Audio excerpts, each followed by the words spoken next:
नमस्ते दोस्तों, स्वागत है आप लोगों का हमारे YouTube channel CTET coaching centre में। तो आज है क्लास 7 जिसमें क्लास 6 के एनसीईआरटी हिस्ट्री को पढ़ने वाले हैं, जिसका चैप्टर नंबर है 7। तो 7 में है, चैप्टर का नाम है राज्य से साम्राज्य तक। इसमें से 2 टॉपिक है जो बहुत इंपॉर्टेंट है, जिसमें से है एक मौर्य साम्राज्य और एक है अशोक का धम्म। ये दोनों टॉपिक को पढ़ना है कॉन्सेप्ट वाइज, और ये जो है मेरे शॉर्ट्स नोट्स है, ये आपको हेल्प करेंगी जब आप एनसीईआरटी का बुक पढ़ लीजिएगा, उसके बाद इससे आपको हेल्प मिलेगी। तो चलिए 2-3 टॉपिक्स को पढ़ लेते हैं। तो नंबर 1 है मौर्य साम्राज्य। मौर्य साम्राज्य के संस्थापक जो थे चंद्रगुप्त मौर्य थे। अशोक इनका पोता था। चंद्रगुप्त का बेटा बिंदुसार था। अशोक की ज़्यादातर अभिलेख प्राकृत भाषा में लिखी गई है, लेकिन लिपि ब्राह्मी थी। अशोक के जो अभिलेख हैं वो प्राकृत भाषा में लिखे गए हैं, पर इसकी जो लिपि है ब्राह्मी लिपि है, इसको याद रखना है। उसके बाद चलिए इस सीक्वेंस को याद रखना है कि पहले चंद्रगुप्त था, उसके बाद उसका बेटा बिंदुसार है, उसके बाद अशोक है। चंद्रगुप्त का बेटा बिंदुसार का बेटा अशोक। इन तीनों सीक्वेंस को याद रखना है।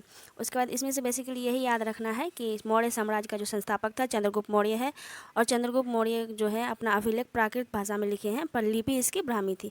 और अशोक का लास्ट युद्ध जो था कलिंग युद्ध था। कलिंग युद्ध के बाद ही इन्होंने डिसीजन लिया कि अब हम युद्ध नहीं लड़ेंगे। उसके बाद है नेक्स्ट टॉपिक में है अशोक का धम्म। अशोक का धम्म बहुत वीवीआई है, इससे कॉन्सेप्ट वाइज क्वेश्चन सीटेट में पूछे जाते हैं, जो कथन कारण वाले क्वेश्चन में आते हैं। तो देखिए इसके 2-3 पॉइंट्स को देख लेते हैं। किसी देवता की पूजा अथवा किसी कर्म कांड की आवश्यकता नहीं थी, यह अपनी प्रजा को शिक्षा देने के लिए चलाया गया था। जो अशोक का धम्म था, इसमें किसी देवी देवता का पूजा नहीं था, इसमें कर्म कांड की आवश्यकता भी नहीं थी, यह अपनी प्रजा को शिक्षा देने के लिए चलाया गया था।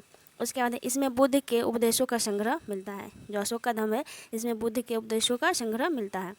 उसके बाद है नेक्स्ट पॉइंट, इस शिक्षा को लोगों तक पहुंचाने के लिए अशोक ने धम्म महामात अधिकारी की नियुक्ति की थी।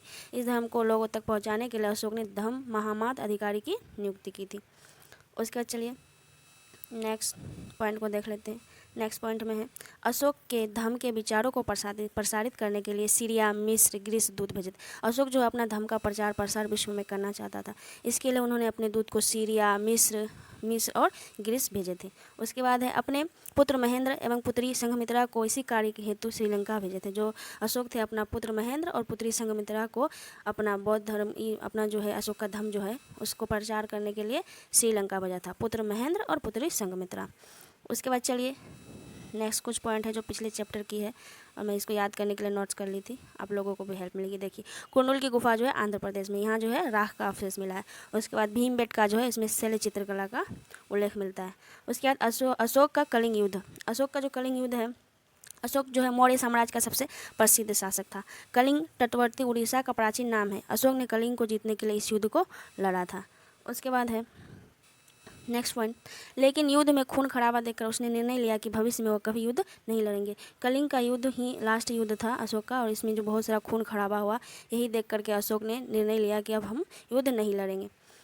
तो ये शॉर्ट नोट्स है, चैप्टर नंबर 7 हिस्ट्री का है, क्लास 6 का शॉर्ट नोट्स है। इसको पहले आप लोग एनसीईआरटी का बुक का चैप्टर्स वाइज सब पढ़ लीजिएगा, उसका शॉर्ट नोट बनाइएगा।